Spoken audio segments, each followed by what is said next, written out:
Hey everybody, it's Tuesday evening. It's 21 News Chief Meteorologist Eric Wilhelm here. It's Weather for Weather Geeks. We're in the middle of just this remarkably long, consistent stretch of dry and warm weather. We don't have many rain chances in this forecast at all through the early stages of next week, and everyone's yard is dead at this point, and those thirsty lawns and gardens are not getting any relief for the next several days, that is for sure. So with a lack of, too many interesting things weather-wise to talk about over the next few days, let's kind of take stock of where we are in terms of the calendar, and this is kind of a fun way of looking at it. We're in second summer, that is for sure. We've had some chillier mornings in August and early September, but it's anything but chilly right now. We're not going to have those real crisp, chilly mornings again for the most part until probably October.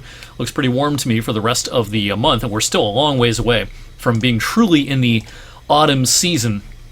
No below average temperatures and a real October feel until probably sometime in October. All right, we are in the waning days of astronomical summer, though. The autumnal equinox is coming up next Monday. It's about, 2:20 in the afternoon Eastern time here in the Northern Hemisphere as summer gives way to autumn. It's the first day of fall, and that means the center of the sun, the most direct rays are right over the equator. And we get about 12 hours of daylight and darkness, but it's not actually clear-cut, as it oftentimes is thought of when it comes to, that 12 hours of darkness and 12 hours of daylight.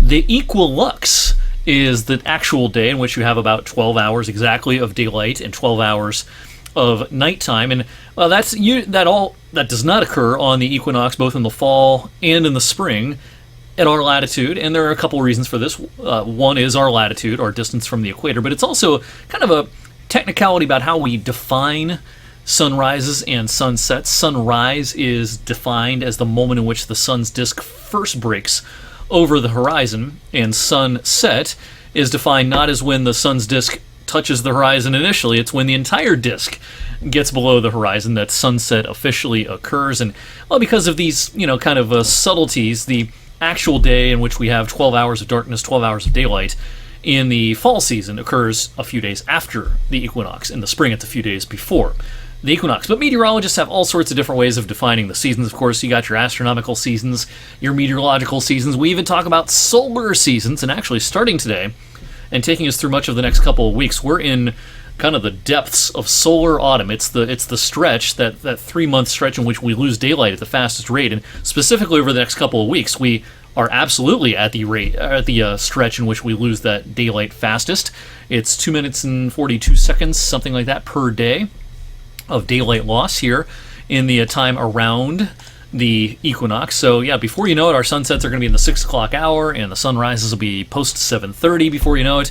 And yeah, we're only about 6 weeks or so away from going back to standard time early in November. In the meantime, we do have some thunderstorms on the map across the country this evening, not here locally, of course, but a severe thunderstorm watch is up for parts of the High Plains states, Nebraska, northeast Colorado, northwestern Kansas. There's this pesky low off the eastern seaboard as well. It's been a clammy couple of days in Virginia Beach and Norfolk, heading up towards Annapolis, Maryland, and the Jersey Shore, places like that. But around here, our weather has been just fantastic. But of course, we do need the rain, thanks to meteorologist Andrew DePaulo, who did some digging into the stats and came up with a list of the top 10 longest dry streaks that began in the month of September. And we're going to climb this list with the current forecast. We're not in the top 10 just yet, but we will be before you know it. And, I don't think it's going to rain through the weekend, and it's possible we don't see any rain for the first couple of days of next week. Right now, we just have a 20% chance in our current forecasts, and that would take us probably up to 4th, 5th, 6th place, somewhere in there. Some of these records are pretty old, like that one, 1897.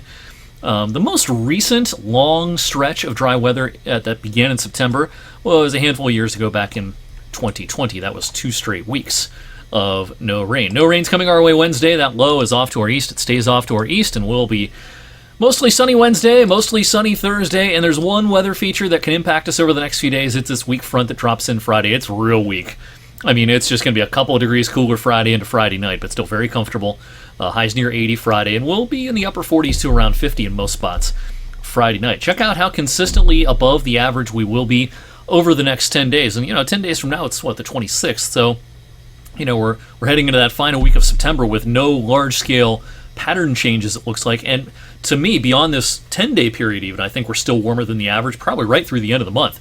It's probably going to be sometime once we flip the calendar to October, before we see any sort of regime change, any sort of, crisp autumnal chill, things like that. We're going to have a cool morning Saturday morning, upper 40s though to around 50. That's actually getting pretty close to the average for this time of the year. I don't see anything unusual on the cool side coming our way for at least probably a couple of weeks.